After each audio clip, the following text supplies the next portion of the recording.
müddətdə gündəmi zəbt edən ölkədən xaricdə döyüşən Azərbaycanlılarla bağlı xəbər var. Onlardan bir qrupu tutulub. Bu, Milli Təhlükəsizlik Nazirliyinin Suriyada və Pakistanda fəaliyyət göstərən silahlı birləşmələrin tərkibində qeyri-qanuni fəaliyyət göstərən Azərbaycan vətəndaşlarla bağlı keçirdiyi əməliyyat nəticəsində mümkün olub. Günahları sübuta yetirilərsə, IŞİD və digər silahlı birləşmələrin tərkibində döyüşdüklərinə görə onları 20 il və ya ömürlük həbs cəzası gözləyir. Milli Təhlükəsizlik Nazirliyinin həyata keçirdiyi əməliyyat nəticəsində Suriya və Pakistandakı silahlı birləşmələrin tərkibində qeyri-qanuni fəaliyyət göstərən 26 Azərbaycan vətəndaşı tutulub. Artıq onların barəsində silahlı birləşmələrin tərkibində iştirakdan tutmuş, yetkinlik yaşına çatmayanlara ağır cinayətlərə təhrik etmə maddələri ilə cinayət işləmə başlanılıb. Müəyyən edilib ki, Firdovsi Yusufov və Talih Soltanov Pakistan ərazisində həmin dövlətin və Azərbaycan qanunvericiliyinə zidd olaraq silahlı birləşmələrdə iştirak ediblər. Onların əksəriyyəti hətta ailələrini də özləri ilə götürüblər. Orada ben Tayfat'ın Müşer'e diyelim grubun önünde olmuşum. Orada böyleydi ki gruptan mesela için bilirdiler ki kimlerse var mesela için falan grup var. Onları gelirdiler mesela için Taliban değil ki kim falan bir dövüş var. PK olsun, RPK'sı olsun, avtomat olsun, Kalaşnikov, tapanca olsun, RPG olsun. Sonra hamıdan müdafiə için olanlar var, onlar olsun. Yani hamısından öldürürlər yani orada.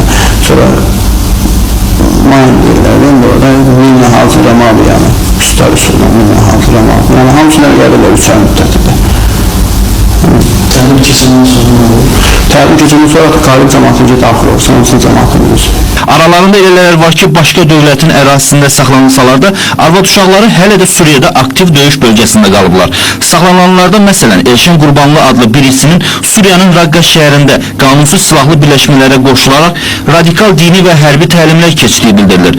Təlimlər bitdikdən sonra bölgü zamanı Elşən Qurbanlı öz istəyi ilə şəxsiyyəti istinaqı araşdırılan Xəttab ləqəbli əmirin rəhbərliyi etdiyi Azəri Cəmaatı adlı qanunsuz silahlı dəstənin tərkibinə daxil olub. Bundan sonra Elşən Qurbanlı və digərləri IŞİD adlı qanunsuz silahlı birləşmənin tərkibində 2014-cü ilin avqust ayında İraqın Anbar vilayətinin hadisə şəhəri ətrafındakı hərbi əməliyyatlarda iştirak ediblər. Bu hərbi əməliyyatlar zamanı silahlı dəstə tərəfindən hücum planlaşdırılarkən baş vermiş partlayış nəticəsində 35 nəfər məhv olub. Elşən Qurbanlı isə yaralanaraq sağ qalmış digər yaralılarla birlikdə Suriya ərazisinə qayıdıb. Saxlanılanlardan biri Vüqar Dursunəliyev isə azyaşlı oğlunu müharibəyə göndərib. Ata 15 yaşlı Elvin Dursunəliyevi silahlı birləşmələrin tərkibinə qoşulmaqla ağır cinayət törətməsi üçün bütün nəqliyyat xərclərini ödəməklə Suriyaya göndərib. Suriyada bizim uşaqlar var idi. Orada ben de danışırlar. İnternet vasıtasında. Bunlar oğlum da canım istediler. Canlar biz kazandık. Çıkacak mı? Ne dedim ki? Bunun var artık ne güzel. Ben 250 dolardı. Ben hiç anlamadım. Bilet aldık. Türkiye. Samanlatma. Yola saldık. Əgər günahları sübuta yetirilərsə, 20 il və ya ömürlük azadlıqdan məhrum etmə cəzasına məhkum edilə bilərlər.